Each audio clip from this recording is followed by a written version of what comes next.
కూడా మరి వారు చెప్పినట్టుగా అధ్యక్ష గ్రామ పంచాయతీలకు ఏదైతే నిధులు ఉన్నాయో మేము రిలీజ్ చేయకపోతే మరి గ్రామాల్లో మరి అభివృద్ధి ఎట్లా కుట్టుపడతాం, మేము రిలీజ్ చేసినాము, మరి అక్కడ మరి పనులు జరిగినాయా లేదా అని చెప్పేసి అడుగుతా ఉన్నారు అధ్యక్ష. కానీ నిజం కూడా వాస్తవంగా చెప్పాలంటే మీరు నిధులు విడుదల చేసి ఉంటే గ్రామ పంచాయత్ సెక్రటరీలు కానీ వాళ్ళు ఎందుకు అప్పుల పాలయ్యండి చెప్పేసి నేను అడుగుతా ఉన్నాను అధ్యక్ష. ఎందుకంటే వాళ్ళ సొంత నిధుల నుంచి అధ్యక్ష వీళ్ళు రిలీజ్ చేసింది అధ్యక్ష డబ్బులు దేనికోసం రిలీజ్ చేసింది అధ్యక్ష 5 నెలల మరి మల్టీపర్పస్ వర్క్కి సంబంధించిన జీతాలు ఒకసారి 160 కోట్లు, 4 నెలలకు సంబంధించి 160 కోట్లు, థర్డ్ ఫేజ్ కింద 139 కోట్లు. అదేవిధంగా సీఎం గారు ఏంటంటే డైరెక్ట్గా వీళ్ళకు గ్రీన్ ఛానల్ ద్వారా వాళ్ళ ఖాతాలో వేస్తామని చెప్పినటువంటి నిధులలో 150 కోట్లు అంటే మొత్తం 599 కోట్లు రిలీజ్ చేస్తే అది కేవలం ఎంప్లాయీస్కి సంబంధించిన కార్మికుల గ్రామ పంచాయత్ సిబ్బందికి సంబంధించినటువంటి జీతాల కోసమే రిలీజ్ చేసినది తప్ప మరి గ్రామ అభివృద్ధికి మాత్రం కాదు అధ్యక్ష. ఎందుకంటే మేము రెగ్యులర్గా గ్రామాల్లో తిరుగుతూ ఉన్నాం, మరి డిపిఓలను అడుగుతా ఉన్నాం, స్పెషల్ ప్రోగ్రామ్స్ పెడుతున్నారు, దానికి ఏమైనా నిధులు వచ్చినాయని అడిగితే కూడా దానికి నిధులు ఇవ్వలేదని చెప్పి స్పష్టంగా చెప్తున్నారు అధ్యక్ష. నిన్న మొన్న 99 డేస్ ప్రోగ్రామ్ పెట్టింది అధ్యక్ష. ఈ 99 డేస్ ప్రోగ్రామ్కి సంబంధించి గ్రామ పంచాయతీలో మరి పనులు జరుగుతూ ఉన్నాయి కదా, దానికి ఏమైనా స్పెషల్ నిధులు వచ్చినాయి అంటే లేవు, మరియు గ్రామ పంచాయతీలో ఉన్నటువంటి నిధులనే మీరు వాడుకోండి అని చెప్పేసి స్పష్టమైనటువంటి హామీలు కూడా ఇవ్వడం జరిగింది అధ్యక్ష. కేవలం కార్మికుల జీతాల కోసం ఇవ్వడం జరిగింది. అది కూడా అధ్యక్ష మళ్ళీ ఇంకా 3 నెలలు కార్మికుల జీతాలు పెండింగ్ ఉన్నాయని చెప్పేసి కూడా ఈ సందర్భంగా మంత్రి గారి దృష్టికి తీసుకొస్తానని అధ్యక్ష. అదేవిధంగా అధ్యక్ష ఎన్ఎఫ్డిఎస్ స్కీమ్కి సంబంధించి సంతోషం, మరి 13,000 మందికి ఇచ్చినామని చెప్తున్నారు. కానీ ఇంకా కూడా దానిపైన అవగాహన కల్పించాల్సినటువంటి అవసరం ఉంది అధ్యక్ష. ఎందుకంటే మధ్య తరగతి పేద కుటుంబాలకు సంబంధించిన కుటుంబ యజమాని చనిపోతే ఆ కుటుంబం ఆర్థికంగా చితికిపోయి ఏం చేయాలో తోచనేటువంటి పరిస్థితిలో ఉన్నారు. దీనిపైన పూర్తిగా అవగాహన కల్పించాలి. దానికి 20,000 రూపాయలు వస్తాయి, అది కూడా ఇవ్వాలని చెప్పేసి కూడా నేను కోరుతానని అధ్యక్ష.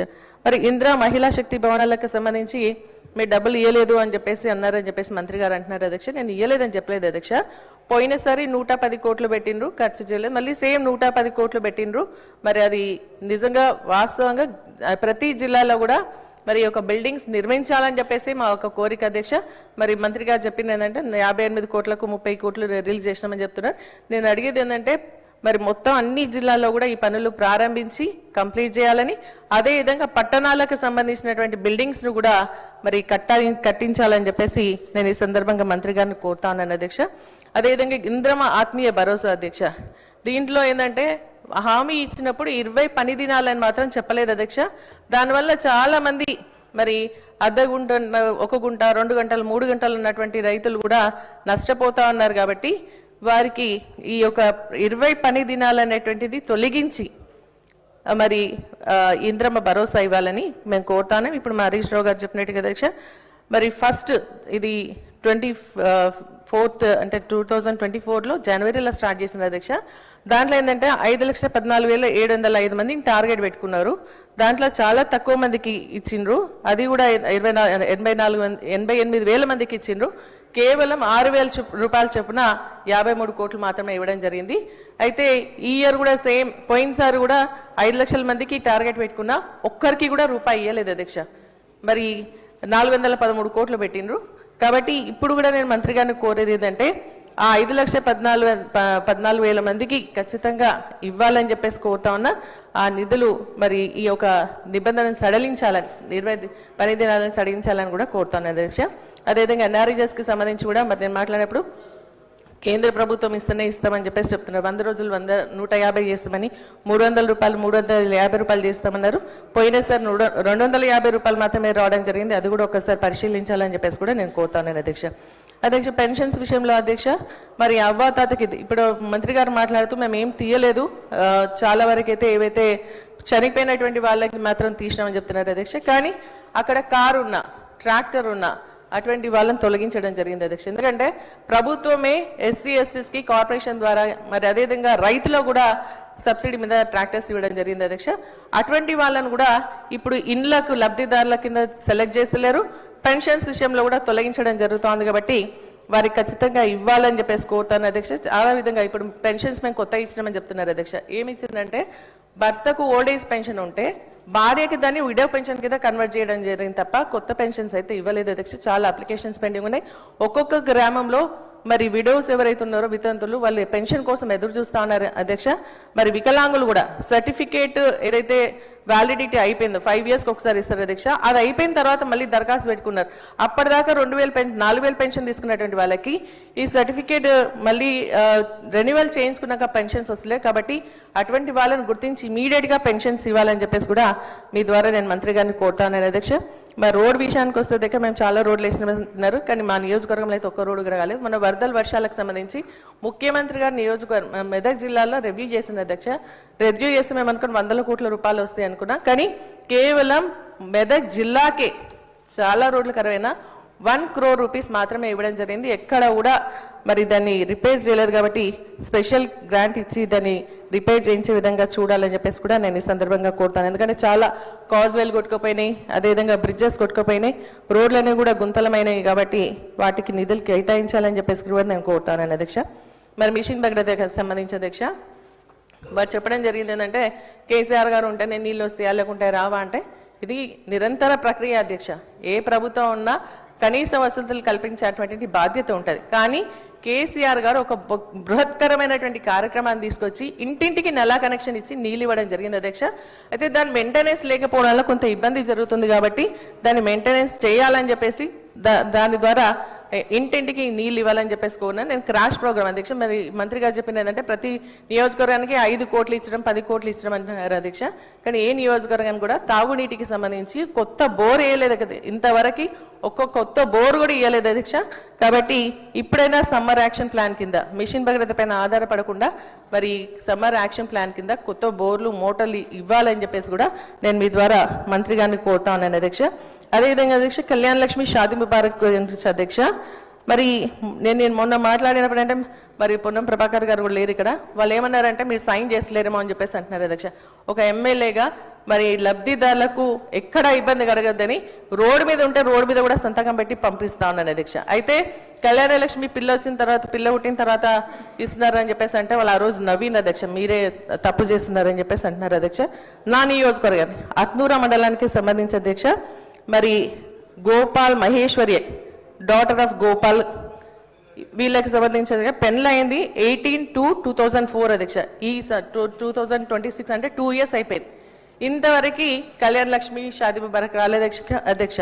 దీన్ని ఒకసారి గమనించాలని కోరుతాను. నేను మంత్రి గారు కూడా మీ ద్వారా పంపిస్తున్నాను అధ్యక్ష. మరి అదేవిధంగా బాబు బుట్టి ఫస్ట్ బర్త్డే కూడా అయిపోయింది అధ్యక్ష. మీకు ఫోటో కూడా చూపిస్తున్నాను అధ్యక్ష. బాబు బుట్టి 1 year అయిపోయినాక కూడా ఇంకా కళ్యాణ్ లక్ష్మి వస్తలేదు అధ్యక్ష. మరి అదేవిధంగా ఇంకొక పేరు కూడా ఉంది అధ్యక్ష, మాధవి అని చెప్పేసి. తన కూడా 2 years అయిపోతుంది నాగారం విలేజ్కి, ఇంతవరకు కూడా పెన్షన్ రాలేదని చెప్పేసి కూడా నేను కళ్యాణ్ లక్ష్మి రాలేదని చెప్పేసి మీ ద్వారా మంత్రి గారి దృష్టికి తీసుకొస్తా ఉన్నాను అధ్యక్ష. అంతేకాకుండా అధ్యక్ష సుప్రీం హైకోర్టు ఒక ఆర్డర్ ఇచ్చింది అధ్యక్ష. కౌశిక్ గారు కోర్టుకి వెళ్ళినప్పుడు ఎమ్మెల్యేతో ఇప్పియాలని చెప్పేసి చెప్పిన మరి మా నియోజకవర్గంలో మరి ప్రతిపక్ష ఎమ్మెల్యే అనేప్పుడు నాకైతే తెలియదు, కానీ నేను సైన్ చేసిన తర్వాత కూడా ఏ నియోజకవర్గంలో అయినా సరే అధ్యక్ష కాంగ్రెస్ పార్టీ ఉన్నటువంటి వాళ్ళ ఎమ్మెల్యే మా మెదక్ జిల్లాలో చూసుకుంటే అధ్యక్ష మెదక్ ఎమ్మెల్యే గారు ఏమో కళ్యాణ్ లక్ష్మి చెక్కులు షాదీ ముబారక్ చెక్కులు కొబ్బరికాయలు కొడుతూ ఉన్నారు. కానీ మా నియోజకవర్గం వచ్చే వరకు ఇన్ఛార్జ్ మంత్రి గారు వస్తేనే చెక్కులు ఇవ్వాలని చెప్పేసి అంటే ఇప్పటికి 6 నెలలు అవుతుంది అధ్యక్ష. నర్సాపూర్ నియోజకవర్గంలో చెక్కులు పంచలేదు. మరి ఇదేం పద్ధతి అని చెప్పేసి నేను స్పష్టంగా అడుగుతున్నాను. ఒక ప్రభుత్వం నుంచి కూడా ఒక డైరెక్షన్స్ ఇవ్వండి. ఎవరైనా లబ్ధిదారులకు ఇచ్చేదే, అది ఇచ్చేది ఏంటంటే మరి కేసీఆర్ గారు ఇచ్చిండ్రు కళ్యాణ్ లక్ష్మి అని అంటున్నారు తప్ప మరి కాంగ్రెస్ పార్టీ ఇచ్చిందని అయితే అంటలేరు అనేది స్పష్టంగా తెలియజేస్తా ఉన్నాను అధ్యక్ష. కాబట్టి ఆ కళ్యాణ లక్ష్మి చెక్కులు ఇమీడియట్ గా మరి ఎమ్మెల్యే ద్వారా ఇప్పియాలి. ఎందుకంటే ఎమ్మెల్యే చైర్మన్ గా ఉన్నప్పుడు ఎమ్మెల్యే సైన్ చేసినప్పుడు ఎమ్మెల్యేతో కాకుండా ఇన్ఛార్జ్ మంత్రికి వస్తేనే ఇస్తామంటే ఇన్ఛార్జ్ మంత్రికి పాపం రావాలి అధ్యక్ష, మేము వద్దంటలేం. కానీ కాకపోతే ఏంటంటే వారు చాలా డిమాండ్స్ గ్రాంట్స్ అది తర్వాత ఇచ్చుకోవచ్చు కదా రిప్రజెంటేషన్. కొత్త ప్రభాకర్ రెడ్డి గారు అధ్యక్ష కూర్చోండి. సునీత లక్ష్మణ్ రెడ్డి గారు కూర్చోండి కూర్చోండి కూర్చోండి కూర్చోండి.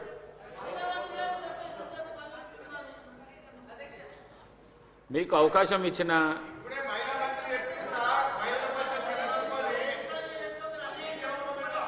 మాట్లాడండి అధ్యక్ష.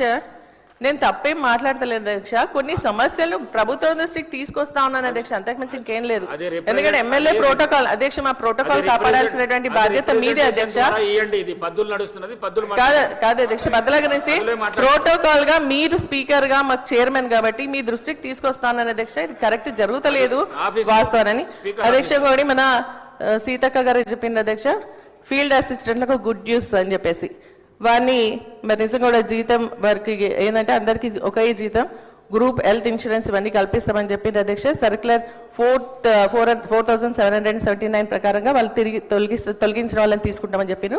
అది జరగాలని చెప్పేసి కోరుతాను అధ్యక్ష. ఈరోజు నిజంగా కూడా ఈ ప్రభుత్వం మరి ఏదైతే 43 లక్షల మందికి వృద్ధులకు, వితంతులకు, వికలాంగులకు సంబంధించినటువంటి పెన్షన్స్ ఏదైతే ఉందో దాన్ని పెంచినందుకు, అంటే వీళ్ళందరూ కూడా 2016 నుంచి 4000 పెంచుతామని పెంచలేదు. వికలాంగులకు సంబంధించి 4000 పెన్షన్ 6000 పెంచుతామని చెప్పేసి పెంచలేనందుకు నిరసనగా, అదేవిధంగా మహాలక్ష్మి పథకం కింద 1 కోటి మంది మహిళలకు 2500 ఇస్తామని చెప్పేసి పెంచినందుకు నిరసనగా, అదేవిధంగా తులం బంగారం ఇస్తామని చెప్పేసి పెంచినందుకు నిరసనగా, అదేవిధంగా విద్యార్థులకు స్కూటీ ఇవ్వనందుకు నిరసనగా, అంగన్వాడీ టీచర్స్ కి కానీ, అంగన్వాడీ హెల్పర్స్ కి కానీ, అదేవిధంగా ఫీల్డ్ అసిస్టెంట్స్ కానీ, ఆశా కొత్త ప్రభాకర్ రెడ్డి గారు మాట్లాడండి. అధ్యక్ష క్లారిఫికేషన్స్ కానీ మాట్లాడండి. హరీష్, డాక్టర్ పాల్వాయి హరీష్ బాబు మాట్లాడండి. క్లారిఫికేషన్ అడిగింది, మాట్లాడండి.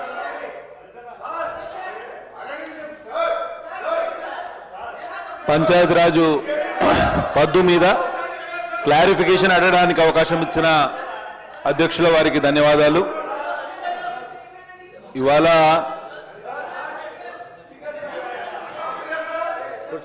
ప్లీజ్ మేడం కూర్చోండి ప్లీజ్.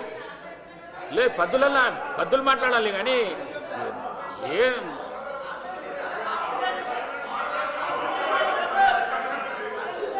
11 మంత్రి గారు మాట్లాడుతూ రాష్ట్రం తన వాటా 1100 కోట్ల రూపాయలు గ్రామ పంచాయతీలకు ఇచ్చిందని చెప్పడం, 2.5 సంవత్సరాల్లో 1100 కోట్ల రూపాయలు రాష్ట్ర వాటా ఇస్తే ఏం సరిపోతుంది అధ్యక్ష? ఈ డబ్బులు ఏ మూలకు కూడా సరిపో. 1100 కోట్ల రూపాయలు గ్రామ పంచాయతీలకు ఇస్తే ఏ మూలకు కూడా సరిపో. సార్ ఇవన్నీ కూడా ఇస్తామని చెప్పి ఇయ్యలేదు అధ్యక్ష. అందుకే ప్రభుత్వం దృష్టికి తీసుకొచ్చి నేనేంటంటే ఇవన్నీ ఇయ్యనందుకు నిరసనగా మేము సభ నుంచి వాకౌట్ చేస్తూ మా నిరసన వ్యక్తం చేస్తాను అధ్యక్ష.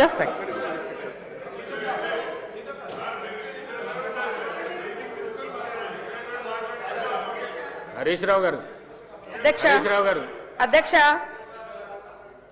అధ్యక్ష వారు ఏదో కళ్యాణ లక్ష్మి రాలేదన్నది నేను ఖచ్చితంగా తెప్పిస్తా.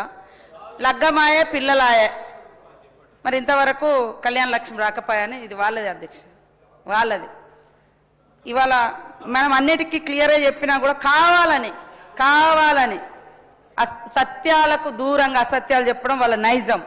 వాళ్ళ ఒక సిద్ధాంతాన్ని అలవర్చుకున్నట్టుగా నాకు అర్థమవుతుంది సార్. తప్పును పదే 10 సార్లు చెప్తే పబ్లిక్ మెదడులో ఆ తప్పుడు వెళ్ళిపోతుంది ఏదో ఒక సందర్భంలో. అందుకనే బయట కానీ లోపల కానీ ఎంతసేపు అబద్ధాలను మాట్లాడేది ఆలోచన. ఇవాళ ఎవరికి మేము పెన్షన్లు ఇవ్వలేదు, కేవలం భర్తలు చచ్చిపోయిన వాళ్ళకే ఇచ్చిరని అన్నారు అధ్యక్ష.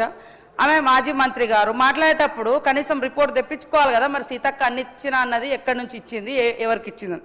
నా దగ్గర ఉన్న రిపోర్ట్ అధ్యక్ష, ఇవాళ ఇన్స్టెంట్గా ఇచ్చే పెన్షన్లతో పాటు హెచ్ఐవి రోగులకు 13,830 ఇచ్చినాం అధ్యక్ష మన గవర్నమెంట్ వచ్చినాక.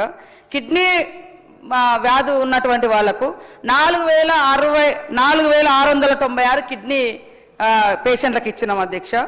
అదేవిధంగా ఇంకా ప్రజావాణి ద్వారా వచ్చినటువంటి వాళ్ళకు కూడా 670 ఇవ్వడం జరిగింది అధ్యక్ష. కాబట్టి ఈ రకంగా అన్ని తప్పుడు మాటలు చెప్పి ఇలా గ్రామాల అభివృద్ధికి ఇయ్యలేదు 1 రూపాయి అని అన్నారు. ఇవాళ మరి గ్రామాల అభివృద్ధి అంటే 2000 కోట్లు పల్లె జాతరలలో అవన్నీ పనులు అందులోనే చేయించడం జరిగింది అధ్యక్ష. అదేవిధంగా SC/SDF స్పెషల్గా 10 కోట్లు, 15 కోట్లు, 5 కోట్ల రూపాయలు గ్రామాలలో CC రోడ్లకు ఇవ్వడం జరిగింది అధ్యక్ష. బోర్లు 1 రూపాయి బోర్ వేయాలి, 500 కోట్లకు పైగా మేము ఎస్డిఎఫ్ కానీ డిఎంఎఫ్టి కానీ ఇతర ఫండ్స్ ఇచ్చినాం అధ్యక్ష. ఈ సంవత్సరం కూడా ఇంకా 200 పై చిలుకు మెయింటెనెన్స్ కోసం. మీరు ఒక్కసారి అర్థం చేసుకోండి అధ్యక్ష, వాళ్ళు 100% బోర్లు వేసి మొత్తం నీళ్ళు ఇచ్చినామని అన్నారు. నీళ్ళు ఇచ్చినాక ఇంకా ఈ ల్యాబ్స్ ఎక్కడి, గ్యాప్స్ ఎక్కడి అధ్యక్ష?